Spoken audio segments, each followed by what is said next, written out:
Scanning for audio.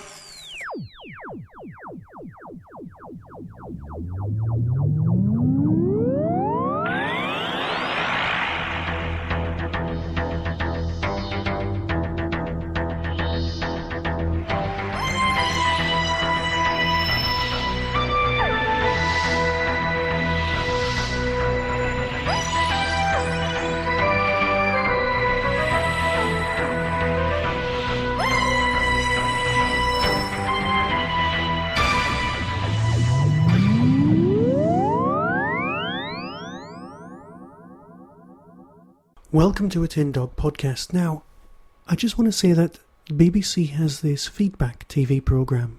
For many of my listeners, half of which are outside the UK, you may not have heard of Points of View. Basically, it's not perceived as the most hard-hitting of feedback programmes, but it is, sadly, the only one we've got, and it is the most visible one. Now, two things have happened on Points of View. Last week Doctor Who got mentioned, and this week Doctor Who got mentioned. I'm going to cover them one at a time. First off is this. Doctor Who, for example, still going strong, although it is 2 years younger than us. Surely it's time someone said what lots of people are thinking. What's gone wrong with Doctor Who? I love Doctor Who, but it really seems to have lost its way. Last night's was hectic, confusing and boring. The writers have got far too clever for their own good. Basically, it comes down to this. Is Doctor Who too complicated? Well, if you're a kid and you've got nothing else to think about, and of course, lots of arguments can be made about the multimedia generation where they can multitask and the like, but then you deal with boys who can't multitask, and it's a genetic failing, and that girls are doing better in every single field on Earth. So that's a whole different biological can of worms that we can discuss much later, perhaps down the pub. The question really is Doctor Who too complicated? I think the problem isn't that it's too complicated. There are more shows out there which are more complicated and have much more storylines. And let's face it, the River Song storyline is basically River meets the Doctor backwards. Not that difficult to grasp. However, if you're an old school Doctor Who fan, which I'll put my hand up and say, yes I am, it could be seen as a bit complicated. More importantly, you might have to talk about the show with the rest of your family, my God. But it's alright. Thank God we've got Doctor Who Confidential coming our way to provide us with wonderful little documentaries about River Song's timeline, which will put everything out. Oh, hang on, they've cancelled Doctor Who Confidential. Hence the reason that it was on this week, but I won't finish talking about is Doctor Who too confusing, because I suppose sometimes it might feel like that. Mainly because there are some people out there who don't get the time travel aspects of, say, Back to the Future. There are people who don't understand parallel timelines. I'm watching Terra Nova going, it's going to be the same timeline, they're going to find the probe, oh, it's all going to go pear-shaped, because my head is wired through years of painstaking Harlan Ellison type book reading, far too much Doctor Who-ness, and every single time travel movie I could get my hands on. My head's wired that way. Playing computer games does not make you multitask. It does not make you more able to see the world in a different way. Perhaps it helps you concentrate and block out things like the rest of your family talking during Doctor Who, which people of my generation can't do. Thank God for Sky Plus and the like. We can pause it, we can go back, we can watch it again to make sure that we don't miss anything. But we pay so much attention, we read so many other storylines in, that the storyline before us gets largely ignored. So, is Doctor Who too confusing? No. Is it a different creature from the creature we grew up with? Quite definitely. Could it survive being as obvious as it used to be? Perhaps. I just don't know.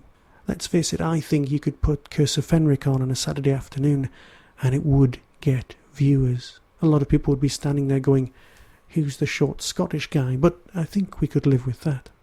Yes, Ghostlight is always and shall always be confusing, but that's not a good example to use from the old series. To be honest, I get Ghostlight. It's not that hard. So, some people complaining that it's too scary, they've always complained. Make a judgment about your kids. Do you want them watching it or not? And stick with the judgment. Kids like to be scared and they like to feel safe. That's the point of Doctor Who. The monsters will always scare you. Hell, how many people of a certain age still have nightmares where Davros trundles out? And let's face it, it's an old man trundling somewhere. That's not going to upset anyone. So, it's up to you whether you find Doctor Who confusing or not. If you think about it too much, perhaps it is. But if you think about it too much, doesn't that just make you a fan just like everyone else? So that was last week. Then we had the news that Doctor Who Confidential was cancelled. You may, if you remember, 2 podcasts ago have heard that review, that announcement. And that's fine, you've already experienced that. But now, as I speak, there are about 35,000 signatures out there on the petition. There are Facebook groups, there's Twitter feeds to follow. Now, however you feel about Doctor Who Confidential, it does remind you every so often of how we all felt about 1989 or even 1985 when the series did look like it was going to be cancelled. This is Doctor Who, not Doctor Who Confidential. We didn't have this sort of thing. Now, thanks to Doctor Who, I wanted a career in that sort of TV. I wanted to study media. I want to learn these things. And now if you want to learn how a TV programme is made, you can find out. You can watch this. Now, yes, as time's gone by, they've covered many aspects, but that's not what I'm talking about. What I'm talking about is its appearance on Points of View. People have sent videos, they have sent emails into Points of View, and it has been announced last week that it was being cancelled, and this week it's on Points of View, people saying please don't cancel it. That's very, very quick. There is a movement here. Here's what was said on Points of View.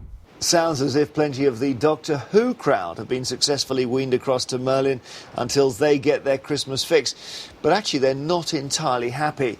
The decision to drop Doctor Who Confidential, BBC Three's sneak behind the scenes, has caused a cry of outrage from behind the sofa. This is a big mistake. It's an awesome show and it's not like it needs a lot of money to make. I would like to put in a plea to the BBC not to axe Doctor Who Confidential. It's been a very important programme for both myself and my 11-year-old son because it's given such a terrific insight for him into what goes on in a production of this sort. I would like to express how sad I am at the cancellation of such an engaging and entertaining programme.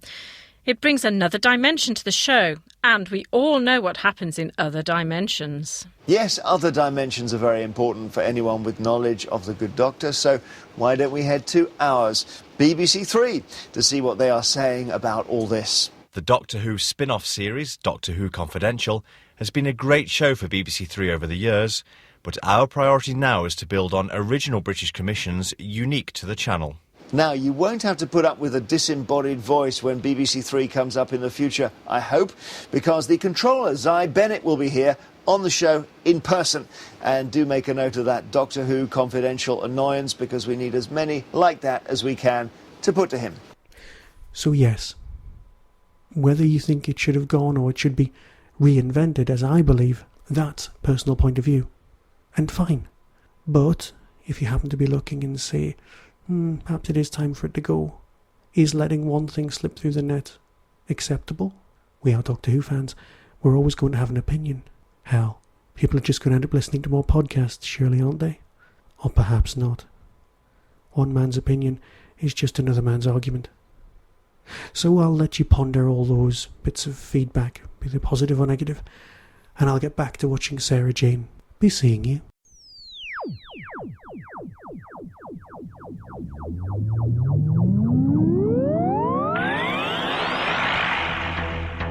You have been listening to the Tin Dog Podcast. Doctor Who and its associated shows are all trademark of the BBC. No infringement is intended. Contact us at tin-dog@hotmail.co.uk.